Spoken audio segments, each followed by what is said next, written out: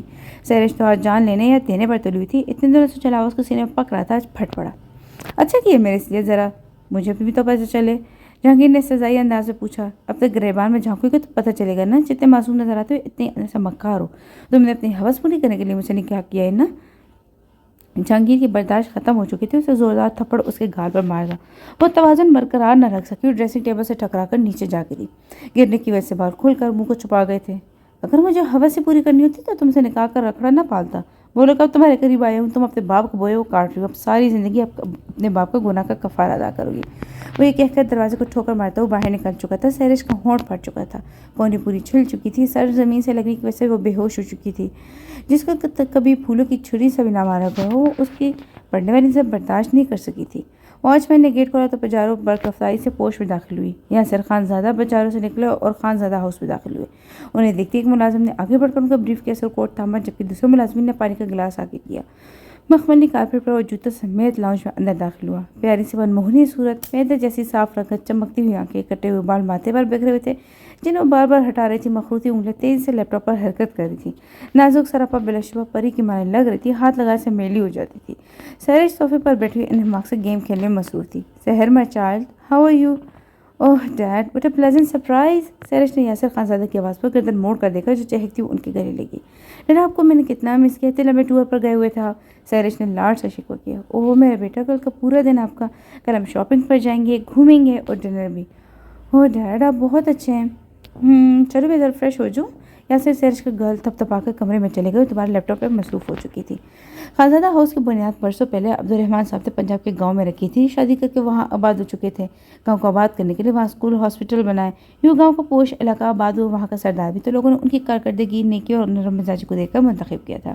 منت و مرادوں سے یاسر دنیا میں آ چکے اکلوتے تھے۔ اسے عبدالرحمن کے بعد انہیں گدی نشین ہونا تھا۔ اس سے ان کی تربیت نوابوں جیسی ہوئی تھی۔ عیش و عشرت میں پلنے والے یاسر ضدی اور مغرور ہو چکے تھے۔ بچپن میں ہی عبدالرحمن صاحب نے اپنی بھانجی عالیہ سے یاسر کی نسبت طے کر دی تھی۔ عبدالرحمن کی وفات کے بعد یاسر خان زادہ پنچایت کے مشترکہ فیصلے سے گدی نشین بن چکے تھے۔ یوں گاؤں کے چھوٹے بڑے فیصلے یاسر کی معیشت میں طے پانے لگے۔ منشی عالم، یہ لڑکی کون ہے؟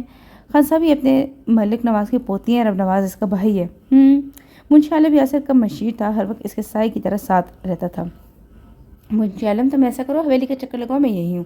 جی صاحب، یہ جو حکم۔ خانزادہ کی نظر لڑکی کو دیکھ کر نیت خراب ہو چکی تھی۔ تھا بھی وہ آوارہ طبیعت کا مالک۔ وہ میانی چال چلتا وہ اس کے قریب آیا۔ اے لڑکی، تمہارا نام کیا ہے؟ تم کون ہو؟ ہم تم کو اپنا نام کیوں بتائے؟ میں کون ہوں؟ یہ چھوڑو، بس اتنا جان لو کہ تم ہمارے من کو بھا گئی ہو۔ یاسر نے مکروہ ہنسی ہنستے ہوئے کہا۔ نگین نے گھبرا کر اپنی چننی سے چھپے ہوئے منہ کو اور چھپایا۔ اب صرف اس کی بھونے آنکھیں دکھ رہی تھی۔ عورت کو اللہ نے یہ خوبی دی ہے کہ وہ مرد کی نیت کو پہچان لیتی ہے۔ جبکہ یاسر کے سامنے عقل و شعور رکھنے والی پڑھی لکھی بالغ لڑکی کھڑی تھی تو وہ اس کی نیت کے کھوٹ کو کیسے نہ پہچانتی۔ ہم اجنبی سے بات کرنا پسند نہیں کرتے، وہ کہہ کر آگے بڑھی تھی کہ یاسر نے اس کی کلائی پکڑی۔ وہ جو آگے قدم بڑھا چکی تھی، یاسر کا ہاتھ پکڑ کر اپنی جانے کھینچنے سے لڑکھڑا کر اس کے سینے سے لگی چنری سر سے پھسل چکی تھی۔ یاسر کی آنکھوں سے دیکھا پھٹی کی پھٹی رہ چکی تھی۔ چاند سا مکھڑا گلابی ہونٹ، بلا شبہ وہ نہایت حسین تھی۔ یاسر کی محویت کو نگین کے پنڈے میں تھپڑ نے توڑا تھا۔ میں تم جیسے آوارہ مزاج لڑکوں کے منہ لگنا پسند نہیں کرتی۔ آئندہ کسی لڑکی کا ہاتھ پکڑو تو یہ تھپڑ ضرور یاد کر لینا۔ نگین کی اس حرکت نے یاسر کو مشعل کر دیا تھا۔ وہ تو شکر تھا کہ دوپہر کا ٹائم تھا، سب کے ساتھ آرام کی غرض سے اپنی جھونپڑیوں میں تھے۔ اس کا ارادہ اس لڑکی کو گھسیٹ کر ڈیرے پر لے جانے کا تھا کہ نسوانی آواز پر نگین نے پلٹ کر اس کی طرف دیکھا۔ وہ شاید نگین کی ملازمت تھی۔ وہ تھپڑ کی تپش ابھی تک اپنے گال پر محسوس کر رہا تھا۔ نفرت کی ایک لہر اس کے رگوں میں سرایت کر چکی تھی۔ لمبے لمبے ڈگ بھرتا وہ ڈیرے کی طرف نکل چکا تھا جہاں اس کی عیاشی کا سامان موجود تھا۔ اس نے شراب کی بوتل منہ سے لگائی اور آدھے سے زیادہ زہر مل مشروب کو حلق میں اتارا تھا۔ منشی، اس کے بعد سن کر ایک ملازم بھاگتا ہوا آیا جو اس کے ڈیرے پر ہر وقت رہتا تھا۔ تو منشی ہے جو آیا ہے؟ یاسر نے سرخ ہوتی آنکھوں سے کہا۔ صاحب جی، وہ تو حویلی گیا ہوا ہے، تو بلاؤ اس کو اور میں تم سب کو زمین میں گاڑ دوں گا۔ جی صاحب جی، ابھی بلاتا ہوں۔ ملازم گھبرا کر جلدی جلدی بولتا ہوں وہاں سے نکل چکا تھا۔ اتنی دیر میں اسے پوری بوتل چڑھا لی تھی۔ 15 منٹ میں منشی عالم ڈیرے پر موجود تھا۔ کہاں مر گیا تھا تو؟ یاسر نے دھاڑ کر شراب کی خالی بوتل دیوار پر ماری۔ صاحب جی، آپ نے ہی تو بیچا تھا۔ زبان چلاتا ہے بغیرت۔ آدھے گھنٹے میں وہ لڑکیاں آنا چاہیے، ورنہ تجھ سے تیرے بیوی بچوں کو بھی اوپر بھیجوں گا۔ کون سی لڑکی صاحب؟ وہی بری آنکھوں والی لڑکی جو آج پگڈنڈی پر دیکھی تھی۔ نگین صاحب جی؟ ہاں نگین، پر صاحب وہ ایسی ویسی نہیں، اس کے باپ کو آپ جانتے تو ہیں۔ تو سے جتنا کہا ہے وہ کر، دفع ہو جاؤ یہاں سے۔ منشی سر جھکائے ڈیرے سے نکل کر سیدھا اپنے گھر آئے، زور زور سے لکڑی کے دروازے کو پیٹا۔ ارے کون ہے؟ صبر کرو، آ رہی ہوں۔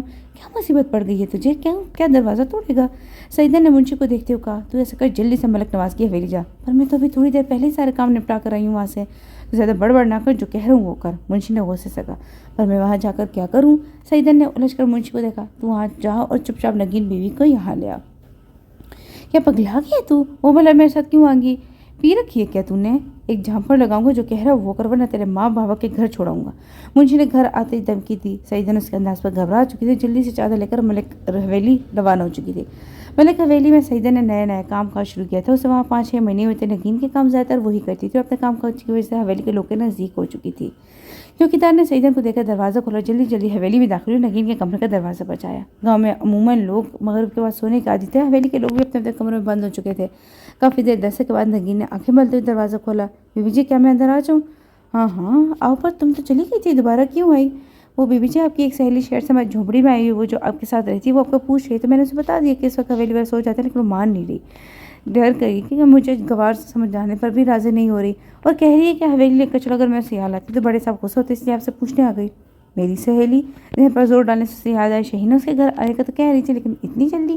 آج ہی تو اس کی شہینہ سے فور پر بات ہوئی تھی۔ سعیدہ جو لاؤن صاف کرتی بخوبی اس کے کان میں نگین کی باتیں گھس جس سے اس نے اس بات کا فائدہ اٹھایا۔ جی بیوی جی، اب بتائیں کیا کروں؟ سعیدہ نے اسے چلاکی سے اپنے باتوں میں پھانس دیا تھا۔ اچھا رکو، تم یا میں اپنے بابا سے پوچھ کر آتی ہوں، پھر تمہیں یہاں سے لے جانا۔ نگین گھبرا رہی تھی، اکیلے جانے پر یوں بھی تمام راستے سنسان ہو چکے تھے۔ نہیں بیوی جی، یہ کیا کری، اس وقت وہ سو گئے ہوں گے، آپ ایسا کرو کہ میرے ساتھ چلو اور آپ خود لے کر آ جانا، حویلی صبح بڑے صاحب کو بتا دینا۔ یہ تو تم ٹھیک رہی ہو، نگین نے پرسوچ انداز میں کہا۔ ہم چادر لے کر آتے ہیں۔ نگین کو اس کی رائے من کو لگی تھی، کیونکہ بابا کے مزاج سے واقف تھی۔ جلدی سر پر کڑائی والی چادر لی سعیدہ کے ساتھ حویلی سے نکل چکی تھی۔ کہاں ہے شہینہ؟ ہمیں تو کہیں نظر نہیں آ رہی۔ نگین نے صحن کے اطراف میں نظر دوڑائی۔ ابھی سعیدہ نے اسے سچائی بتا دی کہ مجھے نے آگے بڑھ کر ہاتھ میں پکڑا رومال نگین کے ناک پر رکھا۔ نگین نے سنبھلنے کے لیے تیار نہیں تھی، ہڑبڑا کر ہاتھ پاؤں مارنے لگی، لیکن کلوروفل نے اسے زیادہ دیر تک حواسوں میں نہیں رہنے دیا اور ہوش و خروش سے بیگانہ ہو کر اپنے پاس پڑے پلنگ پر گر چکی تھی۔ یہ کیا ہو رہا ہے؟ تو بی بی جی کے ساتھ؟ ہائے اللہ، تو نے بے ہوش کر دیا انہیں، سعیدہ نے منشی کو دھکا دیتے ہوئے کہا۔ منشی نے اسے پکڑ کر کمرے میں بند کر اور بے ہوش نگین کو اٹھا کر گاڑی میں ڈالا اور ڈیرے کی جانب گاڑی دوڑا دی۔ اللہ تجھے پوچھے منشی، تو نے کیا کروایا مجھ سے؟ مجھے پتا ہوتا نا تو کبھی تیرا ساتھ نہ دیتی۔ اس نے چلاتے ہوئے دروازہ کھولنے کی کوشش کی، دروازہ چونکہ باہر سے بند تھا اس لیے کھل نہیں رہا تھا۔ اسے کمرے میں رکھی لکڑی کی کرسی اٹھائی، زور سے دروازے پر ماری، پرانے طرز کا بنا ہوا دروازہ پڑنے والی ضرب کو برداشت نہ کر سکا، ٹوٹ گیا اور جلدی باہر کے دروازے پر کھڑے خانزادہ کے ملازم کو دیکھ کر اس کے پاس آئی۔ کہاں لے گئے منشی بی بی کو؟ مجھے نہیں پتا، تو گھر جا، مجھ نے منع کیا تجھے نکلنے نہ دوں۔ تجھ میں اگر خدا کا خوف ہے نا تو زمین کے فرعونوں میں اپنا نام نہیں لکھوا، تیرے گھر میں بھی تیری بیٹی رہتی، خدا کے قہر سے ڈر۔ سعیدہ نے اسے خدا کے قہر سے ڈرایا۔ جا اپنا بھاشن کہیں اور جا کے دے، اس نے گویا ناک سے مکھی اڑائی۔ کتنے دن کھائے گا تو خانزادہ کی دیوی بھیگ؟ تیرے گھر میں بھی عزت بیٹھی ہوئی نا، یہ نہ ہو کہ خانزادہ کی جلائی ہوئی آگ تیرے گھر کو جلا کر رکھ دے۔ سعیدہ کی باتوں نے اس پر اثر کیا، اسے سعیدہ کو ساری حقیقت بتا دی، جسے سن کر سعیدہ نے اپنے دل پر دونوں ہاتھ دھرے اور زور سے منشی سمیت خانزادہ کو کوسنے لگی۔ اللہ کی مار پڑے منشی، تجھے میں کیا منہ دکھوں گی؟ اللہ کو نہیں، ابھی مر جاؤں گی، مجھے ان کی عزت بچانی ہے۔ سعیدہ نے بدحواس ہو کر ملک حویلی بھاگی، لاؤنج میں پہنچ کر زور سے چلاتے ہوئے رونے لگی۔ اس کی چیخ و پکار خاموش حویلی میں گونج لگی۔ ملک نواز اور رب نواز دونوں کمروں سے باہر آئے۔ اور یہ چیخ و پکار کیوں مچائی ہوئی ہے؟ ملک نواز نے جو خوفناک نظر سے گھورتے ہوئے پوچھا۔ سعیدہ روتے ان کے قدموں میں گر چکی تھی۔ دور ہو، یہ کیا کر رہی ہو؟ ہوا کیا ہے؟ اور وہ بڑے صاحب، نگین بیوی کو بچا لے۔ کیا کہہ رہی ہو؟ صحیح سے بتاؤ۔ نگین صاحب جی، نگین بیوی کو یاسر نے اغوا کر لیا ہے۔ یہ کیا کہہ رہی ہو؟ ہوش میں تو ہو تم؟ نواب ملک نے دھاڑتے ہوئے کہا۔ اس نے رو کر سارا ماجرا انہیں کیا سنایا۔ سب کو وہاں پر سانپ سونگ گیا تھا۔ نمک حرام جس تالی میں کھائے اسی میں چھید کیا۔ ملک نواز نے زوردار تھپڑ مارا اور وہ دور جا کر گری۔ بابا جان، یہ وقت غصہ کرنے کا نہیں ہے، آپ چلے ہمارے ساتھ، ہم وہیں چلتے اسے بعد میں دیکھیں گے۔ رب نواز نے تنفس سے سعیدہ کو دیکھ کر بابا کو احساس دلایا۔ نہیں، صرف ہم جائیں گے، تم یہیں رہو۔ پر بابا، کرم دین گاڑی نکالو۔ نگین کو ہوش آ گیا تو اس اپنا سر بھاری لگا تھا، جیسے اسے سب یاد کھڑی ہو چکی تھی۔ اپنا دوپٹہ دیکھنا چاہا تو وہ نظر نہیں آیا۔ پاس پڑی کرسی پر بیٹھے شخص کو دیکھ کر اس کے پیروں تلے سے زمین نکل چکی تھی۔ کیا کہہ رہی تھی تو مجھے؟ آوارہ ہوں، بدماش ہوں، منہ نہیں لگتی میرے۔ اب تجھے بتاؤں گا کہ کتنا آوارہ ہوں۔ نہیں، مجھے معاف کر دو، خدا کے لیے۔ معاف کر دوں؟ ہاں، یاسر کسی کو معاف نہیں کرتا۔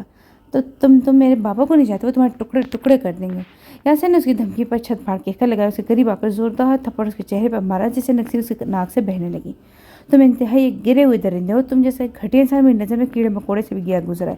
اس کے الفاظ جلدی پر تیل کا کام کر گئے، وہ اس پر وحشیوں کی طرح جھپٹا، اس کی سسکیاں آہیں چیخوں پکار نے آسمان تک کو ہلا دیا تھا، لیکن اس کی شیطانیت کو نہیں روک سکی تھی۔ سفاکیت کی انتہا تھی، انتہا۔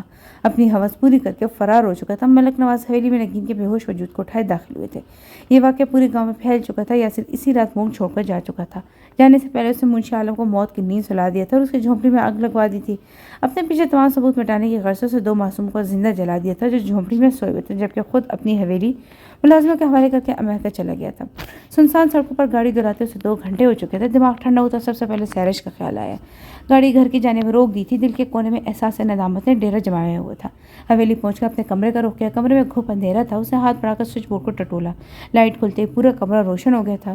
اس نے سامنے دیکھا تو اسے دھچکا لگا، جس پوزیشن میں اسے چھوڑ کر گیا تھا وہ اتنے گھنٹے اسی زاویے میں گری ہوئی تھی، بالوں نے اس کے چہرے کو چھپایا ہوا تھا۔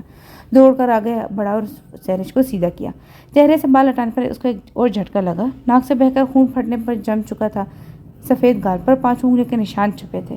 اس نے جلدی سے اسے اٹھا کر بیڈ پر ڈال اور خود واش روم سے فرسٹ ایڈ باکس لے کر آیا، روئی سے خون صاف کیا اور اسے ہوش میں لینے کی تدبیر کرنے لگا۔ آنکھ کھلنے پر اسے کمرے میں نظر دوڑائی، جہانگیر کو اپنے قریب دیکھ کر اٹھ بیٹھی۔ جہانگیر نے اٹھنے میں اس کی مدد کی تھی، اسے اپنا سر دونوں ہاتھوں میں گرا لیا تھا، شاید پہلے ہونے والے واقعے یاد کرتی جو ذہن سے محو ہو گیا تھا۔ جہانگیر تو یہی سمجھا۔ جہانگیر نے اس کی طرف پانی کا گلاس بڑھایا جس کو اس نے نظر انداز کر دیا تھا۔ ایک دفعہ زہر کیوں نہیں دے دیتے، بار بار زخم دے کر مرہم کرنے سے تو بہتر ہے نا، اس نے زہر خند لہجے میں جواب دیا تھا۔ اب کیوں؟ جہانگیر کی سائڈ سے اٹھ کر جانے لگی تو اچانک چکر آ چکا تھا۔ جہانگیر اس کے حرکات و سکنات پر نظر رکھی ہوئی تھی، اسے لڑکھڑاتے ہوئے دیکھا تو کونی سے پکڑ کر تھام اور اپنے قریب بٹھا دیا۔ ہاتھ کی گرفت مضبوط ہونے سے اس کے ہاتھ تکلیف سے آنسو نکل چکے تھے، اس سے دوسرے ہاتھ سے جہانگیر کا ہاتھ جھٹکا۔ کیا ہوا ہے؟ کونی پرس دکھاؤ ذرا۔ کیوں نہیں؟ آپ کی ہوئی مہربانیاں دیکھ لیں اور دل خوش کر لیں، سیرش نے طنز کرتے ہوئے کہا۔ جہانگیر نے لب بھینچ کر اس کے ہاتھ کی آستین کو کوہنیوں سے اوپر کیا، جگہ جگہ سے کھال لٹی ہوئی تھی اور اندر کا گوشت نظر آ رہا تھا۔ اس نے اپنے آپ کو پوچھا، رہنے دے، اتنی مہربانی بہت ہے آپ کی اور مہربان کی ضرورت نہیں ہے۔ بیڈ سے جھٹکے سے اٹھی واش روم میں گھس چکی تھی، جہانگیر کو پچھتاوا نے گھیر لیا۔ تم اپنے گھر جاؤ گی؟ وہ جو کب سے اپنے ہاتھوں کی لکیروں کو دیکھ لی، کرن کھا کر جہانگیر کے الفاظوں کو غور کرنے لگی۔ کیا تم اپنے گھر جانا چاہتی ہو؟ جہانگیر نے شاید اس کا تاثرہ بھانپ لیا جبھی اس بار اونچی آواز میں کہا تھا۔ گھر؟ اس سے زیر لب دہرایا۔ ہاں، جہانگیر نے جب جواب میں خاموشی پائی تو دوبارہ بول اٹھا۔ 5 منٹ تک ریڈی ہو جاؤ، میں تمہارا گھر چھوڑنے جاتا ہوں۔ کیا تم سچ کہہ رہے ہو؟ سیرش نے خدشے کے زیر اثر پوچھا۔ بالکل سچ، جہانگیر نے اسے یقین دلایا۔ ایک ہفتے تک اسے اپنی کم ہمتی پر غصہ آ رہا تھا، اس کا تو سب میں قصور تھا ہی نہیں، اس کی تو ساری باتیں ٹھیک تھی، کہیں نہ کہیں اسی سے ہو رہی تھی۔ اس نے اس کی سزا ختم کرنے کا سوچ لیا تھا جس پر وہ عمل کر رہا تھا۔ وہ بیوی جی سے آخری دفعہ مل کر گاڑی میں آ بیٹھی جس پر جہانگیر پہلے ہی موجود تھا۔ گاڑی اپنے منزل پر گامزن ہو چکی تھی، کس کو کیا پتا تھا کہ منزل شاید ابھی نہیں تھی۔ گاڑی میں موجود 2 نفوس اس بات سے بے خبر اپنی اپنی سوچوں میں مگن محو سفر تھے۔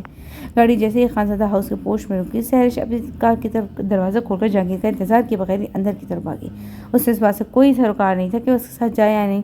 جہانگیر جو جانے کے لیے گاڑی ٹرن کرتا تھا پھر کچھ سوچ کر اندر کی جانب بڑھ چکا تھا۔ بلاؤز میں داخل ہوتے ہی اس کے قدم اندر سے آنے والی آوازوں نے باہر روک دیے۔ کیوں آئی ہو ابھی؟ ہاں، ہماری عزتوں کا جنازہ نکال کر یاسر کی گرجدار آواز سے سحر کی ساری خوش فہمیوں کے پرزے کر دی تھے۔ وہ جو یہ سوچ کر آئی تھی کہ اپنے ماں باپ سے مل کر اپنے سارے درد مٹائے گی، اس کی نوبت ہی نہیں آئی۔ نہ جانے کیا کیا سوچ کر آئی تھی، اپنے اوپر ڈھیر جانے والے ہر ظلم کا ازالہ کرے گی اور بتا دے گی جہانگیر کو کہ وہ کوئی کھلونا نہیں ہے جسے جب چاہا توڑ دیا اور جب چاہا اس کا تماشا بنا لیا۔ لیکن کس بلبوتے پر؟ باپ نے تو اس کو سننے سے پہلے ہی سزا میں اضافہ کر دیا تھا۔ وہ بے یقین سے یاسر خانزادہ کو ٹکر ٹکر دیکھے جا رہی تھی۔ ڈیرا میری بات تو سنے بغیر مجھ پر الزام نہیں لگا سکتے، اپنی سسکیوں کو دباتے ہوئے احتجاجاً کہا تھا۔ 6 مہینے تم غائب تھی، پھر اچانک تم ہنسی خوشی اتنے دنوں بعد آئی ہو، تمہیں کیا بات سمجھوں؟ یاسر خان نے بے لچک انداز میں کہا تھا۔ اب اس کی بات تو سن لیں۔ رابعہ بیگم نے یاسر کو گھور کر دیکھا۔ تم اپنے کمرے میں جاؤ، یہ تمہارا مسئلہ نہیں ہے، تم اپنی کلب اور پارٹیز کی فکر کرو۔ رابعہ یاسر سے شادی کر کے لاپرواہ ہو گئی تھی، دولت کی تو ریل پہ پہلے ہی تھی اور شادی کے بعد انہیں گھرداری سے کوئی رغبت نہیں تھی، اس لیے وہ سیرش کو دنیا میں لانے کے بعد اس سے بالکل بے پرواہ ہو چکی تھی۔ یاسر پھنکا کر سیرش سے کہا۔ رابعہ کو جیسے ایسا لگا جیسے کسی نے اس کے منہ پر تیزاب پھینک دیا ہو۔ وہ یاسر کے پل میں بدلتے تیور پر ہونک سے رہ چکی تھی۔ تمہیں میں نے دنیا کی نظر سے بچا کر پھولوں کی طرح سینچ کر بڑھا کیا اور تم نے کیا دیا؟ بدلے میں ذلت اور رسوائی۔ یاسر نے سیرش سے شکوہ کیا، اسے اپنی آواز کسی گہری کھائی سے آتی محسوس ہوئی۔ تو کیا کہتے ہو یاسر خانزادہ، پسند نہیں ہے تمہیں یہ ذلت رسوائی؟ تبھی عقب سے جہانگیر کی آواز پر وہاں موجود سارے نفوس نے انٹرسٹ کی جانب دیکھا۔ کون ہو تم اور اندر کیسے آئے؟ یاسر نے بگڑتے ہوئے کہا۔ نہیں یاسر خانزادہ، اتنا مت ڈھارو کہ کہیں تم بولنے کے بھی قابل نہ رہو۔ رابعہ بیگم سحر سچویشن کو سمجھنے کی کوشش کر رہی تھی کہ سامنے کھڑے شخص کی وجہ خوبصورتی ہرگز نظر انداز کر جانے والی نہیں تھی، پھر اس کے منہ سے ادا ہونے والے الفاظ کسی طوفان کا پتہ دے تھے۔ تم کیا سمجھتے ہو تم پاکستان چھوڑ کر بھاگ جاؤ گے اور اپنے پیچھے تمام ثبوت مٹا کر اپنے آپ کو بچا لو گے؟ تو بہت غلط سوچ تھی تمہاری۔ جہانگیر جیب میں ہاتھ ڈال کر ہموار قدم چلتا ہے یاسر کی جانب آیا۔ سر سانس خارج کر کے بات جاری رکھی۔ انسانوں کو دھوکہ دے سکتے ہو پر اللہ کو کیسے دو گے؟ بولو کسی کی عزت کو اپنی ہوس کا نشان بنا کر تم خود عیش و زندگی بسر کرو گے، کوئی تم سے حساب لینے والا نہیں ہوگا۔ یاسر کے تمہارا کاٹو تو لہو نہیں، چہرہ لٹے کے معنی سفید پڑ چکا تھا۔ یہ کیا بکواس کر رہے ہو؟ کون ہو تم؟ جہانگیر ملک نواز کا پوتا، نگین کا بھتیجا۔ کیا نگین کا بھتیجا؟ کیوں یاد آیا کچھ؟ تم کیا سمجھتے تھے تم گناہ کرو گے اور چھپا لو گے؟ تم شاید اس ذات کو بھول گئے ہو جو علیم و خبیر ہے، اس کے انصاف سے کیسے بچ پاؤ گے؟ میں نہیں تمہاری بیٹی کو اغوا کیا تھا، چاہتا تو اس کی بھی عزت پامال کر دیتا، لیکن تم جیسا بھیڑیا نہیں ہو۔ تمہاری بیٹی آج بھی ویسے ہی ہے، بے داغ اور پاکیزہ جیسے کہ اغوا ہونے سے پہلے تھی۔ البتہ وہ میرے نکاح میں، اور یہ میں سمجھتا کہ میں اسے آزاد کر دوں گا، زندگی بھر وہ میرے نام سے جڑی رہے گی، تمہاری دہلیز پر پڑی رہے گی اور تم اسے دیکھ دیکھ کر روز جیو گے اور روز مرو گے۔ تم ہوتے کون ہو مجھے سزا دینے والے؟ ہاں بولو، تم خدا ہو؟ کیا ہو تم؟ اپنے آپ کو ہر الزام سے بری ذمہ کر کے تم بچ نہیں سکتے۔ میرے باپ نے کمینگی دکھائی تو تم نے کون سا اچھا کام کیا؟ تم بھی میرے باپ کے ساتھ برابر کے ذمہ دار ہو۔ آئے بڑے شریف النفس سہرش جو کب سے اپنے باپ کی عیاشی کا قصہ سن رہی تھی جہانگیر کو اپنی خود ساختہ حمایت کرنے پر تل ملا گئی تھی۔ جہانگیر کے کرتے کا کالر پکڑ کر کھینچنے لگی۔ بند کرو اپنی بکواس۔ جہانگیر سہرش کے الفاظ پر آگ بگولے ہو کر سہرش کے دونوں ہاتھ کو جھٹکا۔ کیوں برا لگا؟ سہرش نے تمسخر سے دیکھتے ہوئے کہا، تم مرد ہمیشہ اپنے انتقام کی آگ عورت کے ذریعے نکال کر اپنی مردانگی سمجھتے ہو۔ تھو ہے تم جیسے مردوں پر، اور تم کتنا مجھے تڑپاؤ گے؟ ہاں دل کو ٹھنڈک ہوتی ہوگی نا کہ عورت کی کم ہمت پر اپنی مردگی جتا کر۔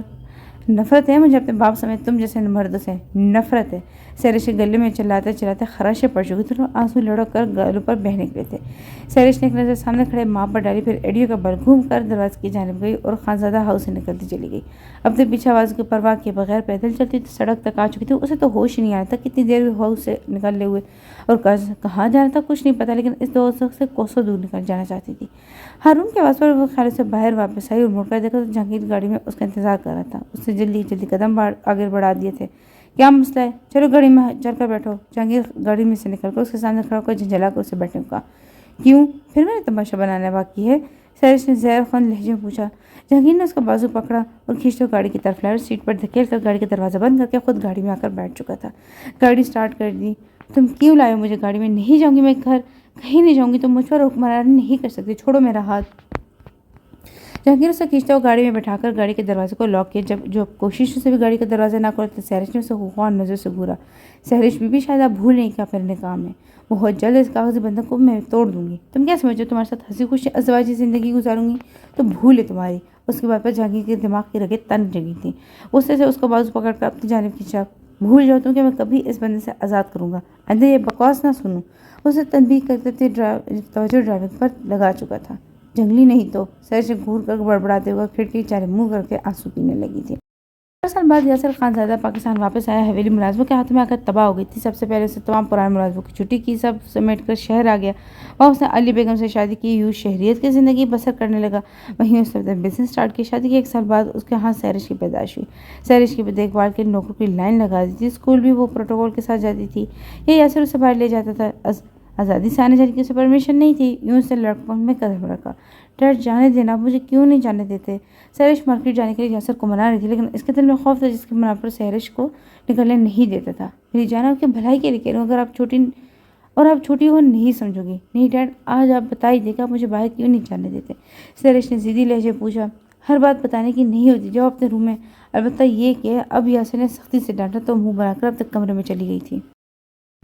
دوپہر سے رات ہو گئی تھی، مسلسل اپنے کمرے میں بند تھی۔ ملازمت 2-3 دفعہ کھانے کی ٹیبل پر بلانے آئی، لیکن وہ نہ آئی تو آخرکار یاسر کو اس کی ضد کے آگے گھٹنے ٹیکنے پڑے۔ ابھی وہ مارکیٹ سے نکل ہی رہی تھی کہ ایک وین اس کے پاس آ کر رکی اور دیکھتی دیکھتی سہرش کو غائب ہونے میں ٹائم نہیں لگا تھا۔ جس تیزی سے وین اس کی طرف آئی تھی، اس طرف برق رفتاری سے دھول اڑاتی ہوئی نکل چکی تھی۔ وہاں لوگ جو اپنے کام میں مصروف تھے ویسے ہی رہے، کسی کو کچھ خبر نہیں۔ جیتا جاگتا انسان وہاں سے غائب ہو چکا تھا۔ سہرش کو 5 مہینے ہو چکے تھے جب سے اسے باپ کی کمینگی کا پتہ چلا تھا۔ اسے مرد سے نفرت ہو گئی تھی۔ وہ ملک حویلی آ تو گئی تھی، لیکن گمسم رہتی تھی، نہ کسی سے بات کرتی، نہ جہانگیر سے لڑتی تھی، گھنٹوں ایک ہی زاویے میں بیٹھی رہتی۔ کھانا دو تو کھا لیتی، نہ دو تو بھوکی رہتی۔ جہانگیر نے کئی دفعہ سے بات کرنے کی کوشش کی، لیکن جواب میں خاموشی ملتی۔ 1-2 دفعہ تو بی جان نے بھی بلوایا، لیکن وہ ٹس سے مس نہ ہوئی۔ بی جان فالج کی مریضہ تھی۔ جب انہیں رب نواز کی خودکشی کرنے کی اطلاع ملی تو اپنے پاؤں پر کھڑی نہ رہ سکی۔ گرنے اور صدمے کی وجہ سے ان کے فالج کا اٹیک ہوا تھا۔ رب نواز کو قتل کر کے خودکشی کا نام دینے والے بھی یاسر کا ایک نوکر تھا۔ وہ واش روم سے باہر نکلے، سامنے صوفے پر جہانگیر کو بیٹھے ہوئے دیکھا تو اپنے دوپٹے کی تلاش میں بیٹھ پر آئی۔ دوپٹہ اوڑھا خود جا کر کھڑکی کے پاس کھڑی ہو گئی۔ مجھے تم سے ایک بات کرنی ہے، یہاں آؤ۔ جہانگیر نے اسے کھڑا دیکھ کر اسے پاس آنے کا کہا۔ سہرش نے ایسے ریئیکٹ کیا جیسے اس نے سنا ہی نہ ہو۔ دیکھو، تم مجھے مجبور کر رہی ہو کہ میں تم سے سختی سے بات کروں۔ سہرش پر خاطر خواہ اثر ہوا اور چھوٹے چھوٹے قدم اٹھاتی ہوئی بیٹھ پر ٹیک گئی۔ تمہارے باپ کا انتقال ہو گیا، جہانگیر نے سر جھکاتے ہوئے بتایا۔ سہرش کا چہرہ سفید پڑ چکا تھا جیسے خون ہی نہ ہو۔ جہانگیر نے ٹھٹک کر اسے دیکھا۔ جہانگیر اٹھ کر اس کے پاس آیا، اسے شانے سے پکڑ کر ہلایا۔ ایک دم سہرش کے ساکت وجود میں حرکت ہوئی۔ سہرش کے لمبے لمبے کہکوں سے پورا کمرہ گونجنے لگا۔ جہانگیر نے اس کی آنکھوں میں جھانکا جہاں ویرانی چھائی ہوئی تھی۔ سہرش کیوں ہنس رہی ہو؟ اب کہ اس کے کہکے بلند ہونے لگے تھے۔ جہانگیر کو وہ کوئی دیوانی لگی جو اپنا سب کچھ لٹائی ہو۔ کیا پاگل ہو گئی ہو؟ جہانگیر نے دھاڑ کر اسے جھٹکا۔ ہاں پاگل ہو گئی ہوں، سنا تم نے؟ میں پاگل ہو گئی ہوں۔ تمہیں تو خوش ہونا چاہیے کہ تم نے لے لیا اپنا بدلہ، اپنی پھپھو کی تباہی کا بدلہ تم نے مجھ سے لے لیا۔ میرا باپ مر گیا اور مجھ نصیب کو دیکھو آخری بار دیکھ بھی نہیں سکی۔ کیا کیا قصور تھا میرا؟ بتاؤ مجھے کیا قصور تھا میرا؟ اس کے آنسو آنکھوں سے رواتے، آواز میں سختی تھی۔ جہانگیر نے اس کا ہاتھ پکڑ سے کھینچتا وہ حویلی کے کمرے میں لایا۔ کمرے میں گھپ اندھیرا تھا۔ جہانگیر نے لائٹ جلائی۔ کمرہ بالکل صاف ستھرا لیکن سادہ تھا۔ کونے پر جانواز پر ایک خاتون تصویر پڑی تھی۔ لائٹ جلنے پر اس خاتون کے ساکن وجود میں جنبش ہوئی اور آنکھیں بمشکل کھولنے کی کوشش کرتی۔ ان کا کیا قصور تھا؟ بولو کیا قصور تھا ان کا؟ تمہارا باپ تو چلا گیا جنسا، لیکن ان کے انصاف کا کیا؟ بولو۔ سہرش رونا بھول کر پھٹی پھٹی آنکھوں سے نگین کو دیکھ رہی تھی۔ نور ہی نور تھا ان کے چہرے پر۔ صاف شفاف چہرہ چادر کے ہاتھ میں کسی چاند کے ماننے لگ رہا تھا۔ جہانگیر کون ہے یہ؟ کس کو تم میرے کمرے میں لائے ہو؟ نگین کی آواز میں لرزاہٹ اس کے بڑھاپے کی دہلیز پر قدم رکھنے کا پتہ دے رہی تھی۔ نگین کی آواز پر سہرش کا سکتہ ٹوٹا جا کر نگین کے گھٹنوں میں بیٹھ گئی اور زور زور سے رونے لگی، یہاں تک کہ اس کی ہچکیاں بن چکی تھی۔ دل تاکہ پھر بھی پرسکون نہیں ہو رہا تھا، نہ جانے وہ اپنے ہو جانے والے نقصان پر رو رہی تھی یا نگین کے طے کرتے سبق کی سیڑھیوں پر افسوس کر رہی تھی۔ کیا ہوا بیٹا؟ کون ہو تم اور رو کیوں رہی ہو؟ نگین نے سوالیہ نظروں سے جہانگیر کو دیکھا جو استعداد وہی دروازے کے قریب ہی کھڑا رہ گیا، پھر لرزتے وجود کو دونوں ہاتھوں سے سہارا دے کر بٹھایا۔ میں وہ ہوں جس سے آپ کے بھتیجے نے آپ کے ساتھ ہو جانے والے ظلم کا بدلہ لیا۔ آپ میں اور اس میں فرق کتنا ہے کہ آپ کی جسم اور روح پر داغ ہے جبکہ میری روح پر داغ لگا ہے۔ ہم دونوں چلتی پھرتے لاشیں، ہم دونوں کے قصوروار صرف اور صرف مرد ہی ہے۔ یہ کیا کہہ رہی ہے؟ کون ہو تم؟ میں یاسر خانزادہ کی بدنصیب بیٹی ہوں۔ سہرش نے روتے ہوئے سر جھکا لیا جیسے سارا جرم اسی کا ہو۔ سالوں پہلی حویلی میں جو قیامت گزری تھی شاید اس کے انصاف کا دن آج تو آنکھیں پھاڑے اپنے سامنے بیٹھے مجرم کی بیٹی کو جھکا ہوا سر دیکھ رہی تھی۔ اپنی التجائیں، سیسکیاں، رونا سب ایک فلم کی طرح اس کے ذہن میں آ چکا تھا۔ انہیں سمجھ میں نہیں آتا کہ روئے یا ہنسے۔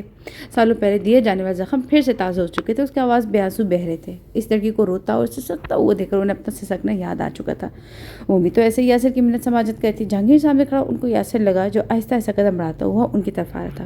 قریب مت آنا، تم نے میری زندگی تو برباد کر دی لیکن میں اس کی عزت پر آج نہیں آنے دوں گی۔ نگین ہسٹری انداز میں چیختی، در و دیوار اس کے چیخ سے لرز اٹھے تھے۔ جہانگیر جہاں تھا وہی برف ہو گیا تھا۔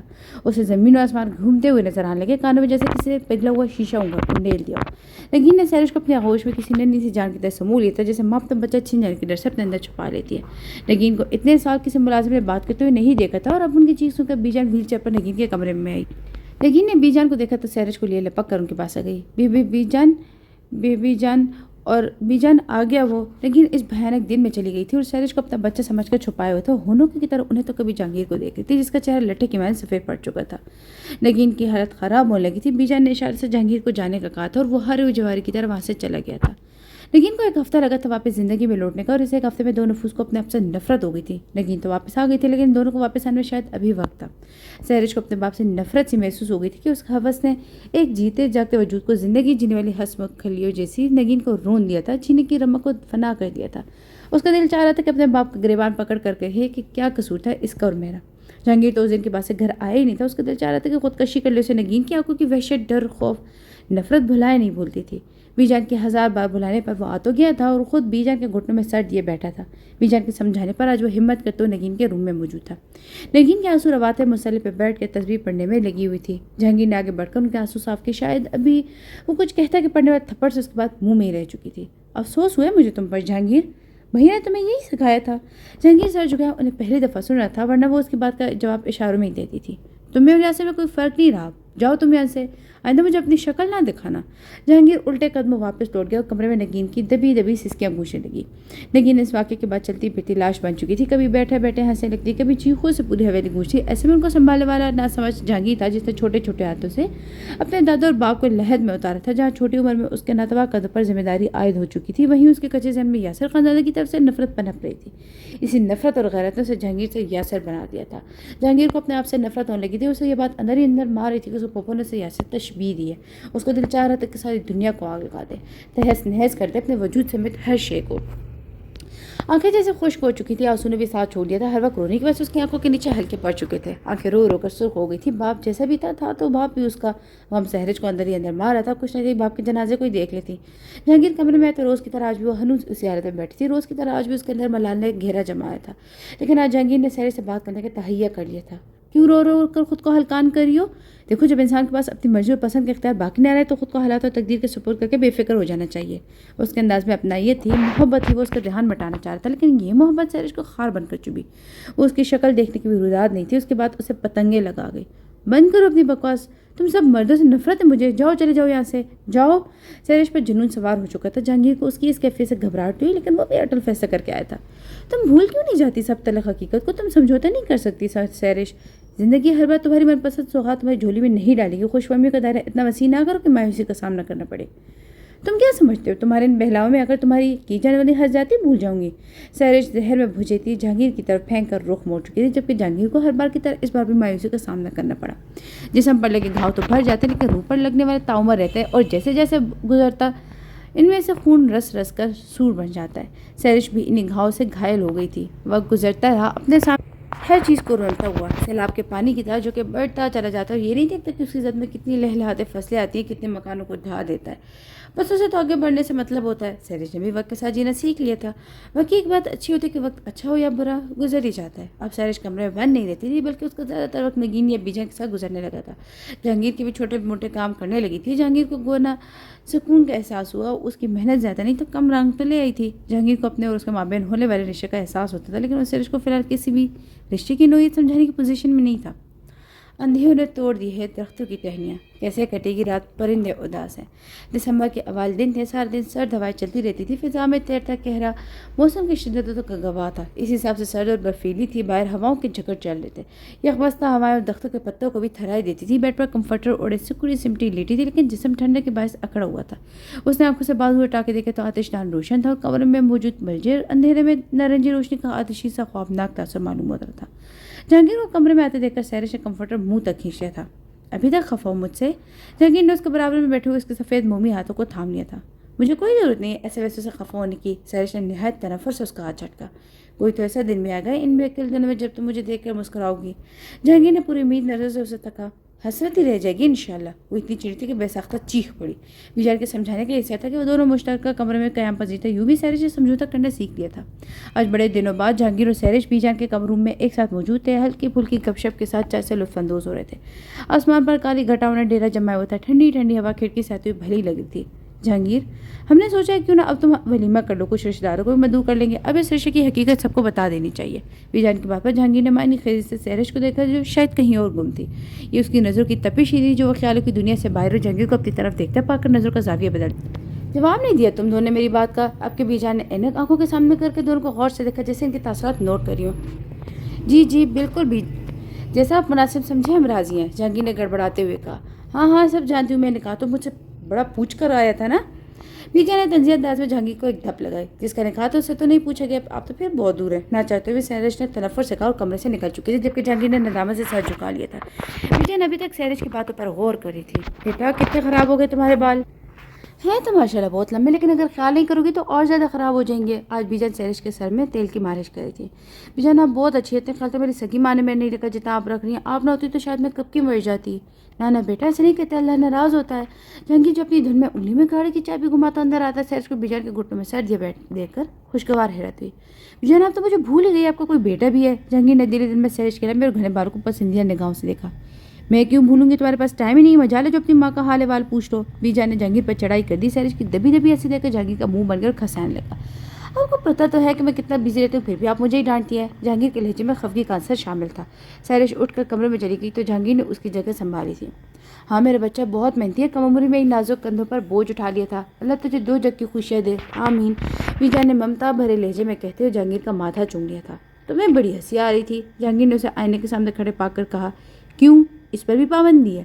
آئینے میں نظر آنے والے جہانگیر کے عکس گھورا اور اس کے پاس سے گزر کر جان لگی تھی کہ جہانگیر نے اس کی کلائی تھام لی تھی.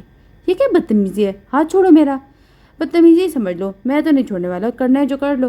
جہانگیر نے ڈٹائی سے اس کی چمکدار آنکھوں میں دیکھتے ہوئے کہا تھا. تم کچھ زیادہ ہی اپنی لمٹ کراس کرنے نہیں لگے ہو. میں کہتی ہوں ہاتھ چھوڑو.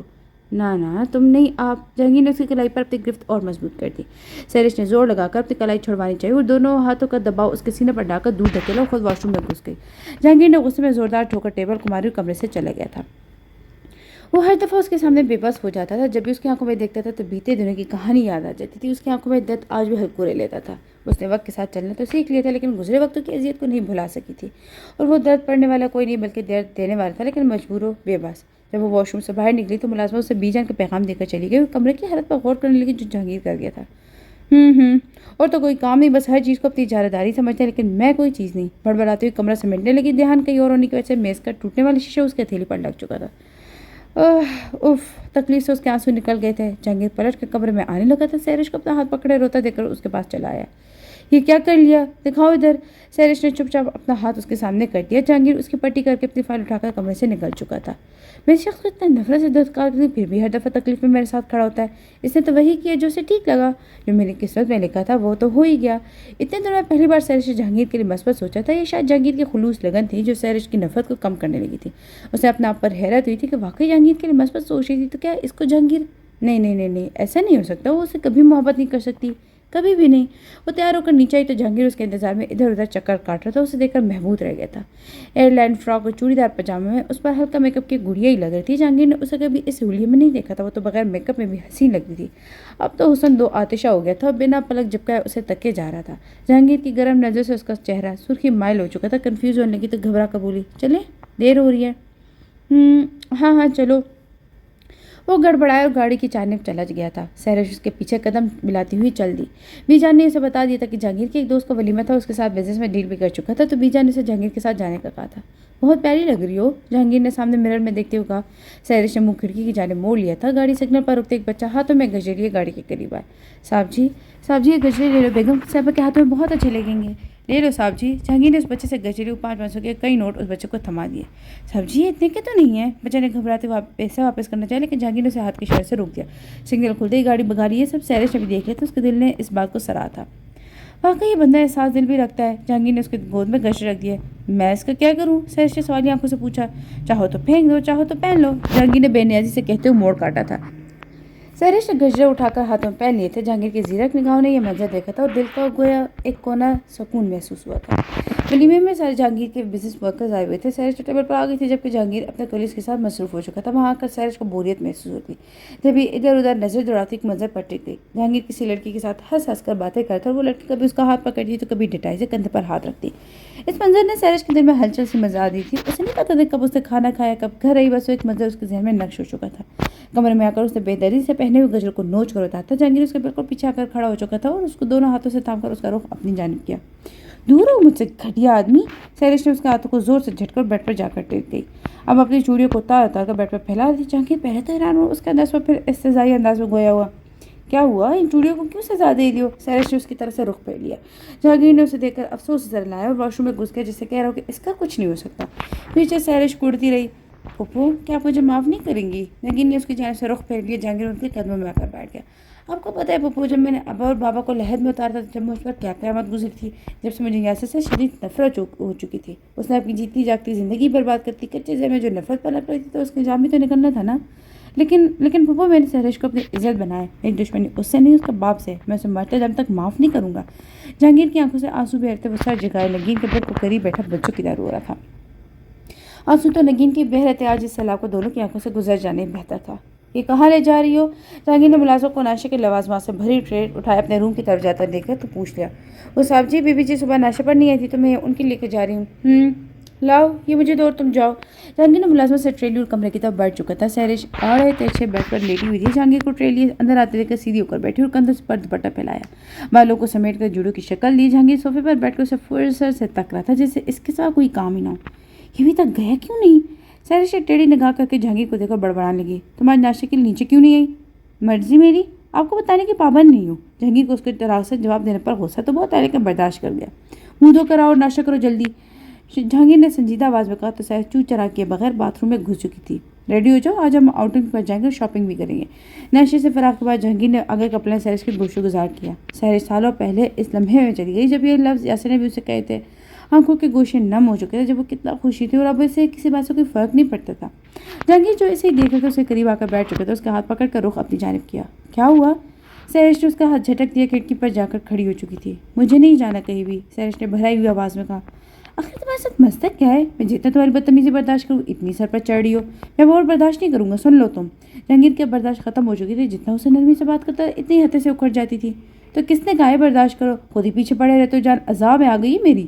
یہاں پر جہانگیر کی برداشت ختم ہو چکی تھی۔ جہانگیر نے زوردار تھپڑ اس کے گال پر رسید کیا جیسے وہ لڑکھڑا گئی، لیکن پھر سنبھل چکی تھی۔ یہ تمہاری زبان جو کینچی کی طرح چلتی ہے نا، اس کو کنٹرول کرو ورنہ مجھے کاٹنی بھی آتی ہے۔ جہانگیر کی رگیں تن چکی تھی، غصے سے چہرہ سرخ ہو چکا تھا۔ سہرش گال پر ہاتھ رکھ کے اسے خونخوار نظر سے دیکھ رہی تھی۔